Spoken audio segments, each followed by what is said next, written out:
இந்த செய்தியை உங்களுக்காக வழங்குவது யூரோ குரூப் மலேசியா.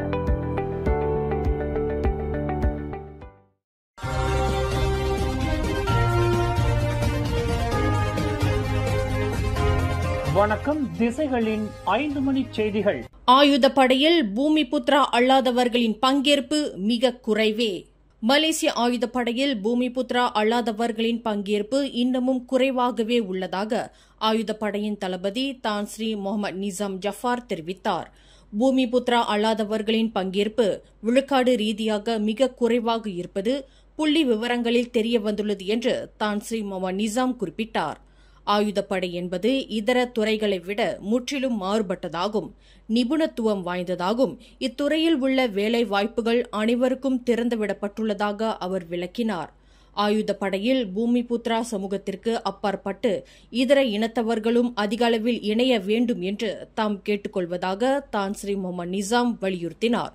இன்று கோலாலம்பூர் சுங்கைபிசியில் கேம்ப் பெர்டானாவில் ஆயுதப்படையின் கேடட் அதிகாரிகளுக்கான நியமன கடிதங்களை வழங்குதல் மற்றும் அணிவகுப்பு நிகழ்வில் உரையாற்றுகையில் தான் ஸ்ரீ முகமது நிசாம் இதனை தெரிவித்தார். இந்நிகழ்வை மாட்சிமை தங்கிய மாமன்னர் சுல்தான் இப்ராஹிம் அதிகாரப்பூர்வமாக தொடக்கி வைத்தார். இன்று பிற்பகலில் கோலாலம்பூர் மாநகரில் திரண்ட 2.0 லஞ்ச எதிர்ப்பு மக்கள் செயலகம் 2 முக்கிய விவகாரங்களை முன்னிறுத்தி அரசாங்கத்திற்கு கோரிக்கை விடுத்துள்ளது. நீதித்துறையின் அடிப்படையாக விளங்கும் சட்டத்துறை மற்றும் மலேசிய ஊழல் தடுப்பு ஆணையமான SPRM ஆகியவற்றில் அந்த செயலகம் சீர்திருத்தங்களை கோரியுள்ளது. சட்டத்துறையில் சட்டத்துறை அலுவலகம் மற்றும் OPP எனப்படும் ப்ராசிக்யூஷன் அலுவலகம் தனித்தனியாக பிரிக்கப்பட வேண்டும் என்று அரசாங்கத்தை அந்த செயலகம் கேட்டுக் கொண்டுள்ளது. தவிர நாட்டின் லஞ்ச வேர்களை வேறறுக்கும் முக்கிய பணியை மேற்கொண்டு வரும் SPRM கூட்டரசு அரசியலமைப்பு சட்டத்தின் கீழ் ஒரு சுயேட்சை பரிபாலனமாக செயல்பட வேண்டும்.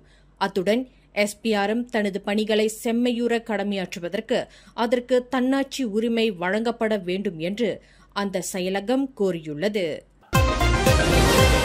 கோலாலம்பூரில் இன்று அதிகாலையில் நிகழ்ந்த விபத்தொன்றில் போக்குவரத்து போலீஸ்காரர் ஒருவர் உயிரிழந்தார்.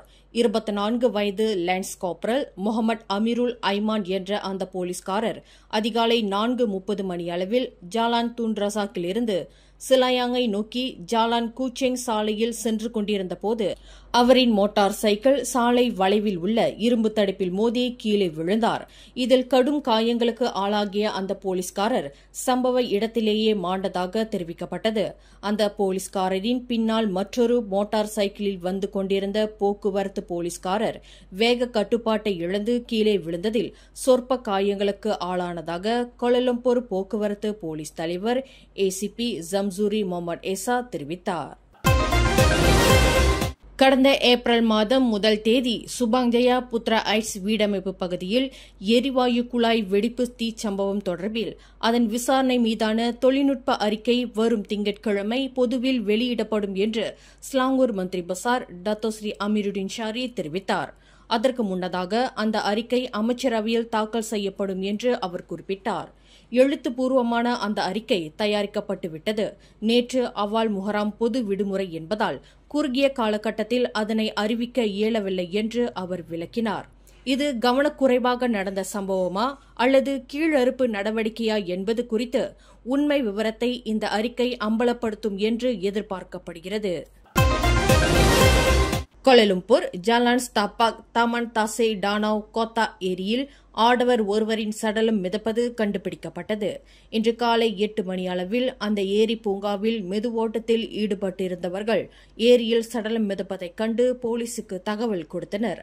சம்பவ இடத்திற்கு விரைந்த ஸ்தாபாக் தீயணைப்பு மீட்பு படை நிலையத்தைச் சேர்ந்த 7 வீரர்கள் கயிற்றின் மூலம் அந்த சடலத்தை கரைக்கு இழுத்து ஸ்ட்ரெச்சரின் உதவியுடன் மேலே கொண்டு வந்தனர் என்று அதன் செயலாக்க அதிகாரி ஜுல்கிஃப்லி அப்துல் மலிக் தெரிவித்தார். சடலத்தை மீட்பதில் அவர்கள் 40 நிமிடம் எடுத்துக்கொண்டனர் என்று அவர் குறிப்பிட்டார். Kuala Lumpur Jinjang Utara Taman Beringin Jalan Mir off PPR அடுக்குமாடி வீடமைப்பு பகுதியில் 11வது மாடியிலிருந்து கீழே விழுந்து ஆடவர் ஒருவர் மரணமுற்றார். இச்சம்பவம் நேற்று வெள்ளிக்கிழமை இரவு 7:30 மணியளவில் நிகழ்ந்தது. இரவு விடுதி பணியாளரான 25 வயது நபரே இந்த சம்பவத்தில் உயிரிழந்ததாக அடையாளம் கூறப்பட்டது என்று செந்துல் மாவட்ட போலீஸ் தலைவர் ஏசிபி அமட் சுகார்னோ முகமது ஜஹாரி தெரிவித்தார். 11வது மாடியில் நின்று கொண்டு கைபேசியில் உரக்க பேசிக் கொண்டிருந்த நபர் திடீரென்று கீழே விழுந்ததை 9வது மாடியில் இருந்த ஒருவர் நேரில் பார்த்துள்ளார். தனது மகன் தனது காதலியுடன் கைபேசியில் பேசிக் கொண்டிருந்த போது இந்த சம்பவம் நிகழ்ந்துள்ளதாக அந்நபரின் தாயார் வாக்குமூலம் அளித்துள்ளார். இதன் தொடர்பில் அந்த ஆடவரின் காதலியிடமும் போலீசார் வாக்குமூலம் பதிவு செய்திருப்பதாக ஏசிபி அமட் சுகார்னோ தெரிவித்தார். சம்பந்தப்பட்ட ஆடவரின் மரணத்தை திடீர் மரணம் என்று போலீசார் வகைப்படுத்தியுள்ளதாக அவர் குறிப்பிட்டார்.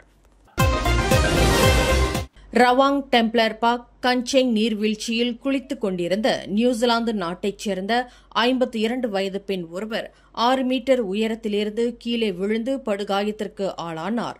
இந்த சம்பவம் குறித்து இன்று சனிக்கிழமை காலை 11:50 மணியளவில் தீயணைப்பு மீட்புப் படையினர் அவசர அழைப்பை பெற்றனர் என்று அதன் ஸ்லாங்கூர் மாநில உதவி இயக்குநர் அமட் முக்லிஸ் மொக்தார் தெரிவித்தார்.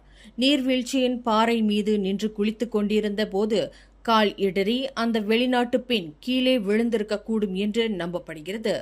அந்த நியூசிலாந்து பெண்மணியை மலையிலிருந்து கீழே கொண்டு வருவதற்கு 7 கொண்ட வீரர்கள் மீட்பு நடவடிக்கையில் ஈடுபட்டதாக அமட் முக்லிஸ் குறிப்பிட்டார்.